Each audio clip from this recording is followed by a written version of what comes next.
TV's NBA action.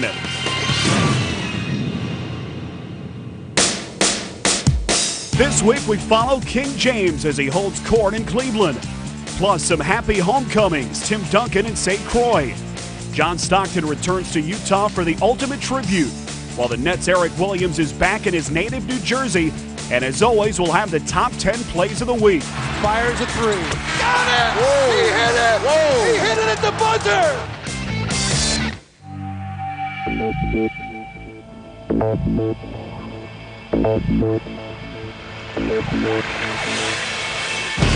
out! He is unstoppable! You cannot believe what we just saw! Oh, man, A dunk! Tear up that rim, young fella. Sensational! Oh, I'm shaking in my chair! Oh, at home! We begin by taking you into the action in the Eastern Conference with LeBron James and the surging Cleveland Cavaliers. The Cavaliers faced their biggest test of the young season when they hosted the defending champion Detroit Pistons. Cavs, who have won 4 in a row at home, control the opening tap. And Cleveland got off to a quick start thanks to tough defense at one end and LeBron James at the other. LeBron James with strength will hit to the rack and smash it down hard. Just exploded to the rim. It gets to the middle and just decides to take it to another level. Unbelievable.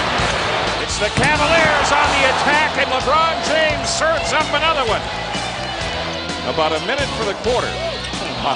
Oh my, LeBron James has 12. Down by 17 at halftime, Rip Hamilton and the Pistons rallied in the third quarter. Detroit coming up with a steal. Chauncey Billups, Hamilton. But this night belonged to LeBron James, who was on a roll and just couldn't be stopped. Now Eric Snow on the push. Give it up to Drew Gooden. Wrap around LeBron James for the Cavalier deuce. Here's James again. Beats Hamilton and hangs the shot up and in. 27 for LeBron James. Cavaliers by 13 as we approach the 8-minute mark. LeBron James to triple again. Got it! Let's book this one to the Cavaliers. A 92-76 decision over the Detroit Pistons. A 43-point career-high explosion for LeBron James tonight. LeBron, career high 43, 15 to 22 from the field. You slipping or what? What's up? Oh, man, I just had to come out here, play great, and try to help our team win, and I was able to do that tonight. 2 nights later, LeBron led the Cavaliers into Boston, and now it was up to Doc Rivers and the Celtics to try and contain him. Might not be the best player, but he's right there. Right now, he's playing better than anyone in our league, and at 19. James gets the tip, and we are underway. LeBron had plenty of help from Zydrunas Ilgauskas and Drew Gooden. The 3 front court starters played as one cohesive unit, combining for 73 points. Want to get it back to LeBron, and they do. Oh, what a pass. What a nifty pass. They get it to James. He gives it up to Ilgauskas.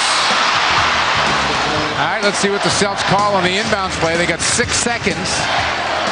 Needed 2 for a tie, 3 for a win. Comes into Pierce. Pierce, tough shot, blocks. Ball game. It was some tough stops. I mean, they got a tough group of guys with them, and they battled. We battled. We wanted to get the win. You know, they swept us last season, and we got it, so we're happy. The Cavaliers carried their momentum back home the next night to take on Chicago. Tonight, they're looking for their 9th win in their last 10 outings. 6 straight if they're successful here at home. And obviously, this team playing with a world of confidence right now. Cleveland would dominate the Bulls as they never trailed in the game, and their young superstar just continued to soar. James will push it on Heinrich. LeBron James swooping to the hoop. James with 1. LeBron James for 3. Got it at the first half buzzer. James, the Eastern Conference Player of the Week, also achieved a milestone. LeBron James fading away, filling it up. And that young man now has 2,000 points in his young NBA career, and he is the youngest in NBA history to reach the 2,000-point barrier. They're pulling for one another, and when we need it, somebody stepping up, and that's what's most important, is that we keep this thing rolling.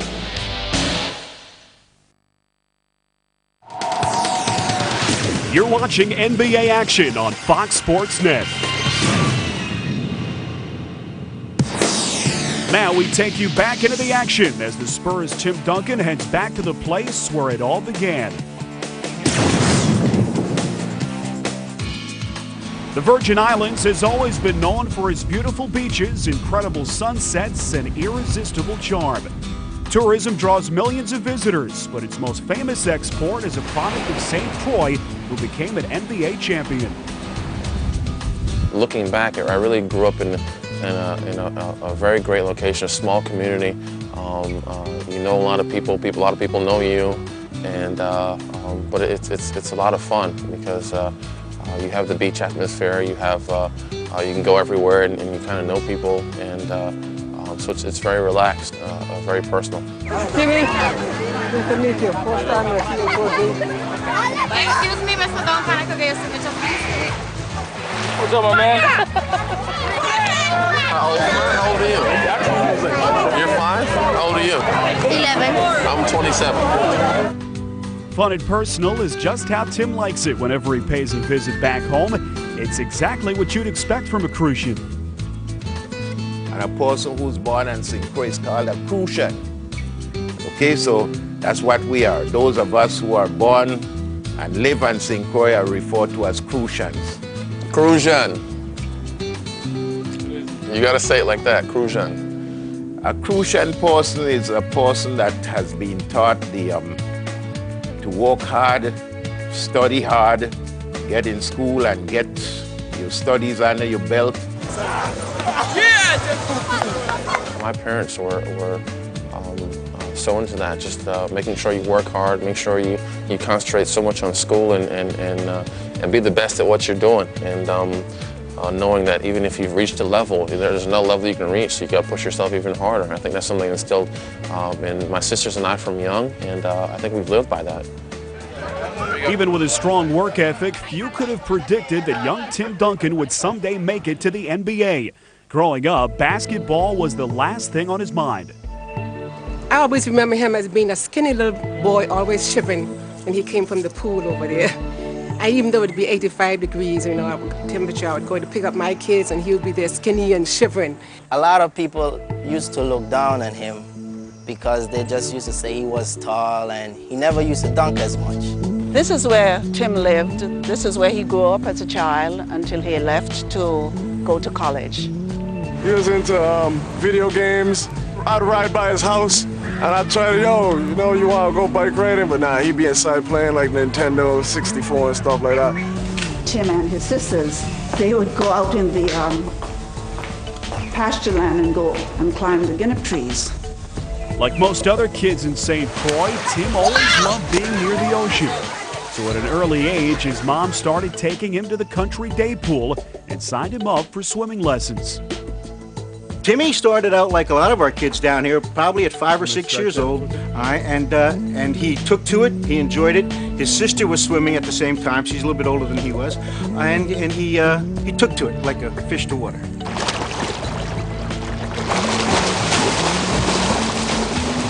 This is a picture of our national team back, I believe, in 1988, and we just took a quick team picture. We're getting ready to go to a swim meet in Santo Domingo. And this is Timmy in the very, very corner.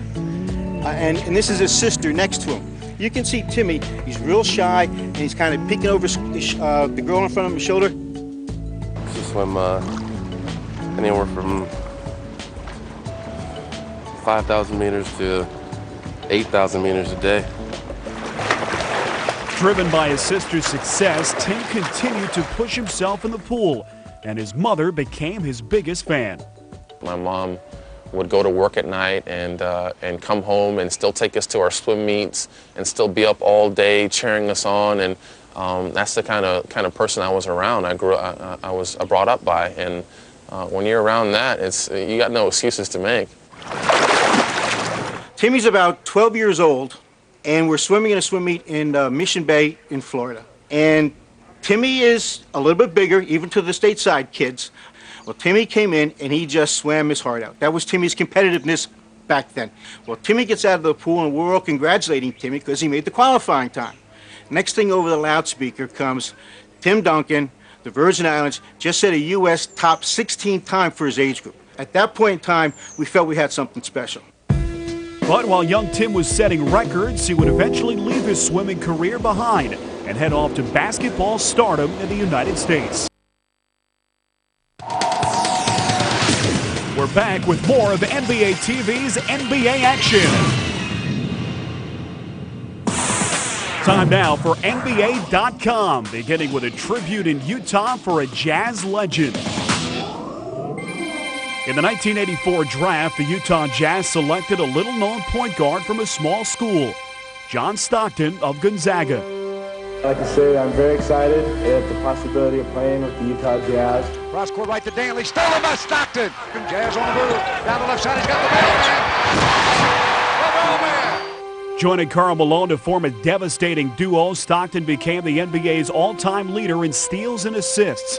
He retired in 2003, and last week the Jazz honored John by retiring his jersey. Thank you for those championship flags, every one of them. You had something to do with. We hope that your future is very bright, but let's hope that someday you come back here to us.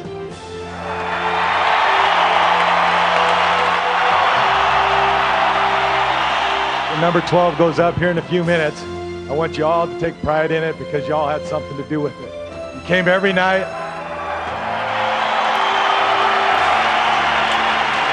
You cheered for us every night, and I know I felt welcome every day I played out here. This is home. Thank you.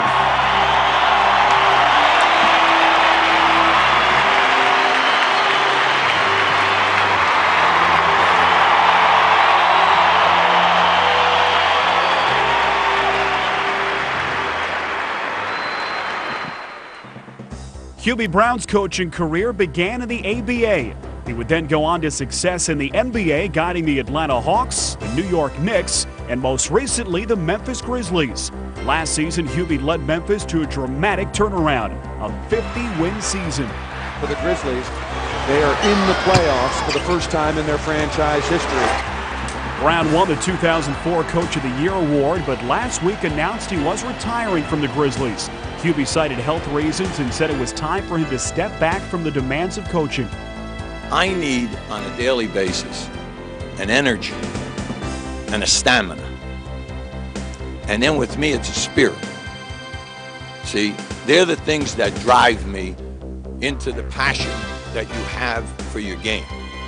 Well, one day you wake up, you don't have that. And that's when you got to understand that that's the time you got to walk. I wanted the people of Memphis for how you have come in and did our team and your faith in them. I would just like to thank my wife and my family because they've been incredibly supportive. It's been an incredible run, but you can't do these things without them.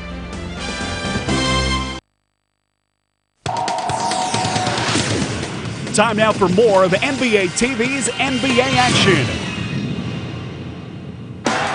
Now we join Eric Williams, a native of Newark, New Jersey, who came home to play for the Nets in this week's timeout. What does it feel like being back in New Jersey now? I mean, you went from Boston to Denver, back to Boston, to Cleveland. Crazy. And now you're here in your hometown. Right. What does it feel like?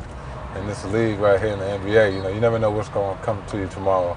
So I always dreamed about it, and now I got my family, and I'm getting bombarded by 100 tickets every game, and but it's good to be there after the game and be able to go back home and see your family and stuff after the game. We're gonna ride around. We're gonna go to where I grew up at as a youth, So we're gonna do that. This was my mom's first accomplishment. This townhouse been here for ever since I was in 11th grade. I mean, it was the happiest time of her life. You know what I mean? I told her we ain't gonna never get rid of it. So when my family, who ain't doing too well, they come back here, they stay here for a couple, week, 3 weeks, 3 months until they get back on their feet. Oh, that is a surprise. That's my cousin Abdullah. That's my brother right there. That's to where everybody, you know, who need to stay. And my family need a place to stay. They stay here. We got 3 bedrooms upstairs and we got a basement. That's my little cousin right here. It's all good. But she's smiling for the camera. Yeah, our family is tight. You know, we all come together when it's time to, and you know, it's just we from Newark, man. You have such an allegiance to Newark. I mean, I understand. Tell me if it's true. You have a huge tattoo on your back? Yeah. Is that true? And what does it say? Prince of Newark. Prince of Newark, you know. And, is that what you feel like? You feel like the Prince of Newark? Well, you know, we all what our experiences are. You know, my pops was murdered. You know, my brother was in prison, so my mom's couldn't afford $45 rent. I was the only one left. My mom went to school in the morning. She worked at night. So I was pretty much the man in the house, and you know, I was 11, 12 years old. So, you know, I took all those experiences and I try to embody all of them inside me and just, you know, use that as the motivation to continue to keep going. What's up? Sherrock, you don't remember me? Huh? How you doing, man? You know what I'm saying? Remember we used to be in your class right there? I was the only one paying attention to you too. That's how you moved up. That's how I moved up, right? Not seeing you. Take it easy. Hey, what's up, man? What's up, man? So, hey, how you doing, man? What's up? Oh, yeah, man, no doubt, yo. Hey, home. Take these pictures. Take these pictures. You gotta get these cats, yo. Let's go this way, man. These hallways don't got so small since I've been in here. So this right here, the home of the Bulldogs right here. Yo, this is my coach right here, baby. How y'all doing? This is who taught me all the fundamentals, man. Right. And tore me down. And built me back up and tore me down some more. This is my home right here, man. This is where it all started out. What's up? What's up, Big Daddy? He don't work hard, E. You don't work hard? No. I kicked him out of practice the other day. Hey, on some real, I got kicked out of practice. I got kicked out of practice too, like 4 or 5 times, you know what I mean? Because sometimes it can be unbearable, you know what I mean? 50 laps over there, let's go. Let's go. 1, Let's go. 2, 3. Bulldog. Go ahead, let's go. Go ahead, Captain. This gym used to look so much bigger than me, man.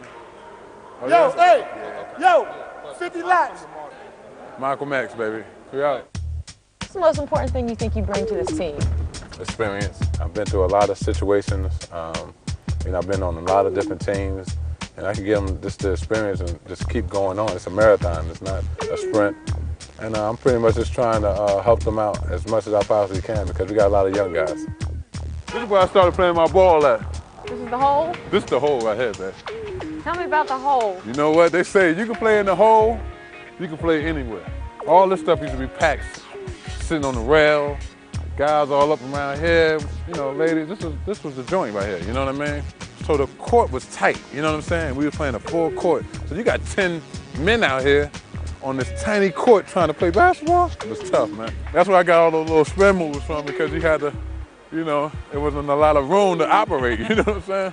You come back here, do you kind of feel like that same little kid, 17-year-old kid in a grown man's body? Especially right now. I mean, every time I come home, man, it's always good because I call it, I need to get re-energized, you know, because I be so extended out all the time on the road, here and there. I just need to get home, refuel, and then I'm ready to go back out again. Welcome back to NBA TV's NBA Action.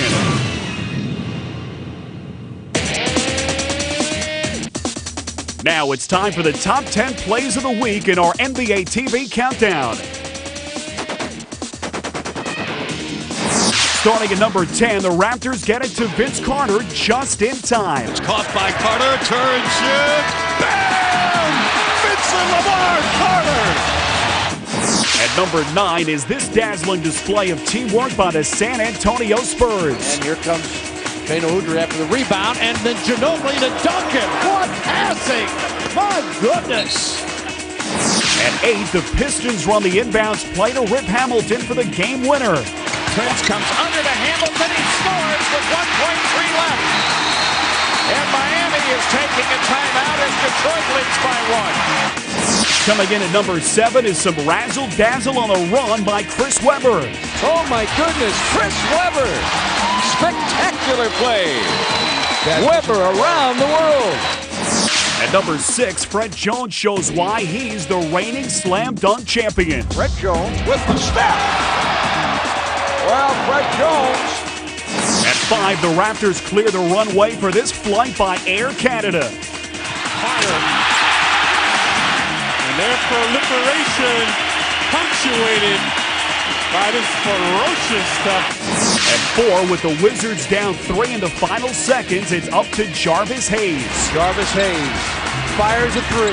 Got it! Whoa. He hit it! Whoa. He hit it at the buzzer!